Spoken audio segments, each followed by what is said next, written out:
देश में सियासत का नया सिलेबस शुरू हो गया है। विषय मानगढ़ धाम है।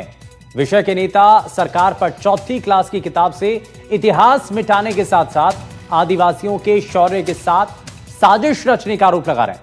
सरकार कह रही है कि कांग्रेस का काम केवल अफवाह फैलाना है। क्या इतिहास से छेड़छाड़ हो रहा है या फिर वोट बैंक की राजनीति का महज ये एक हिस्सा है, ये एक चैप्टर है? देखिए हमारी खास रिपोर्ट।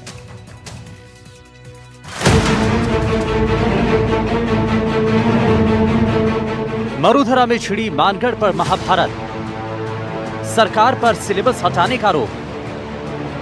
चौथी कक्षा की अंग्रेजी विषय की किताब से मानगढ़ धाम के इतिहास को सिलेबस से हटाए जाने पर सियासी बवाल मचा है।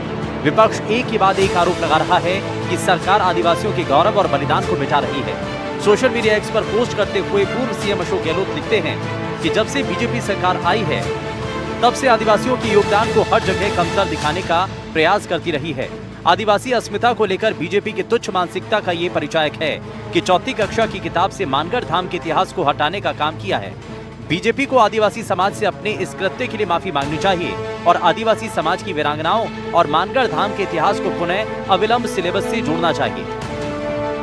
वहीं पीसीसी चीफ गोविंद डोटासरा लिखते हैं कि आजादी के महानायकों, बलिदानियों और आदिवासियों का इतिहास मिटाकर क्या बीजेपी सरकार हमारे बच्चों को आरएसएस के माफी वीरों की मुखबिरी की गाथाएं पढ़ाना चाहती है?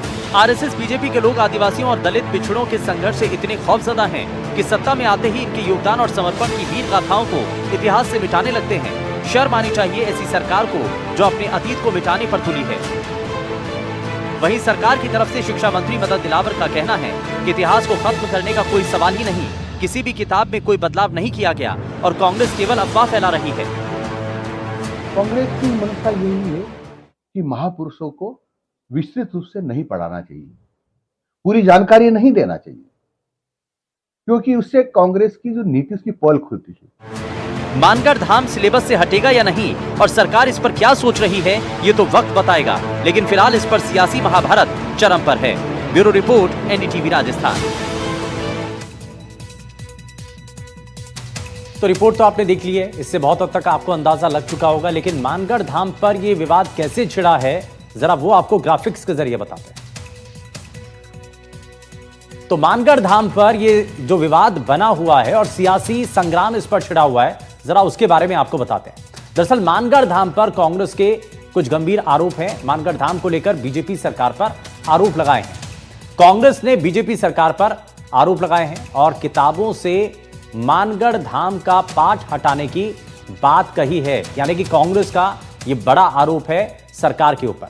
वहीं इस मामले को लेकर जब आरोप लगाए गए हैं तो शिक्षा मंत्री ने विपक्ष के सवालों का जवाब दिया। शिक्षा मंत्री ने विपक्ष के सवालों का जवाब देते हुए कहा कि कांग्रेस को उन्होंने सबसे झूठा बताया है। उन्होंने कहा कांग्रेस सिर्फ इस मामले पर झूठ बोल रही है, इससे ज्यादा कुछ नहीं कर रही है। कांग्रेस के पेट में मरोड़ चल रही है। मानगढ़ धाम का पाठ पहले कम था, सूक्ष्म था, लेकिन अब उस पाठ को विस्तृत करके बच्चों को पढ़ाया जा रहा है, यह मंत्री ने कहा है। वहीं कांग्रेस ने कालीबाई पर पाठ हटाने की बात कही थी, अब इसको लेकर के भी जवाब सामने आया। कहा गया है कि सरकार ने पाठ तस्वीरों के साथ शामिल कर लिया है। कांग्रेस काल में शिक्षा का स्तर 11वें स्थान पर था, यह मंत्री ने आरोप लगाया है पिछली सरकार के ऊपर, और यह कहा है कि आज पिछली सरकार में तो 11वें स्थान पर था शिक्षा का स्तर, लेकिन आज राष्ट्रीय सर्वेक्षण में 3रे स्थान पर आ चुका है। तो यह बदलाव है और इसलिए वो कह रहे हैं कि इसको अब विस्तृत रूप से पढ़ाया जाएगा। यह हटाया नहीं गया है, पहले चौथी में कम छोटे रूप में था, बल्कि अब इसको बढ़ा करके विस्तृत रूप में पढ़ाया जाएगा। लेकिन आपको जरा यह भी बताते हैं कि यह जो मानगढ़ धाम है इसको लेकर के इतना विवाद क्यों बना हुआ है, इसका इतिहास जरा जानिए आप। मानगढ़ धाम का इतिहास क्या है जरा वो आपको बताते हैं। दरअसल हमें जो पढ़ाया जाता है उसमें जलियांवाला बाग कांड के बारे में बताया जाता है और ये सबसे बड़ा नरसंहार बताया जाता है, लेकिन जलियांवाला बाग कांड से भी बड़ा नरसंहार और हत्याकांड था ये। अंग्रेजों ने मानगढ़ पर हत्याकांड को अंजाम दिया था। 17 नवंबर 1913 को मेले का आयोजन यहां पर होना था और अंग्रेजों ने मानगढ़ धाम को चारों ओर से घेर लिया था। मेले में मौजूद हजारों वनवासियों पर अंधाधुंध गोलियां चलाई गई।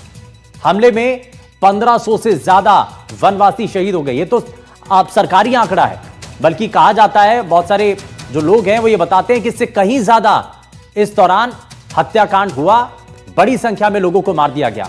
वनवासियों के नेता गोविंद गुरु को उस दौरान हिरासत में ले लिया गया था। अदालत ने उन्हें फांसी की सजा सुनाई थी। हालांकि बाद में उनकी फांसी की सजा को आजीवन कारावास में बदल दिया गया था।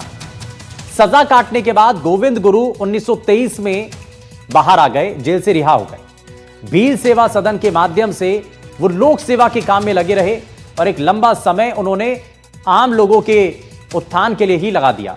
वहीं 30 अक्टूबर 1931 में उनका देहांत हो गया और मानगढ़ में उनका अंतिम संस्कार किया गया। मानगढ़ धाम में ही उनकी समाधि बनाई गई। आज जो आप देखते हैं मानगढ़ धाम, ये उन्हीं की समाधि स्थल है। उन्हीं की समाधि पर हर साल वनवासी आदिवासी यहां पर आते हैं। भील समाज उन्हें श्रद्धा सुमन यहां आकर के अर्पित करता है। तो मानगढ़ धाम वनवासियों के लिए, आदिवासियों के लिए और देश के हर नागरिक के लिए बहुत ज्यादा महत्वपूर्ण है और शायद इससे पहले आपने इस तरीके की जानकारी इसके बारे में नहीं जानी होगी।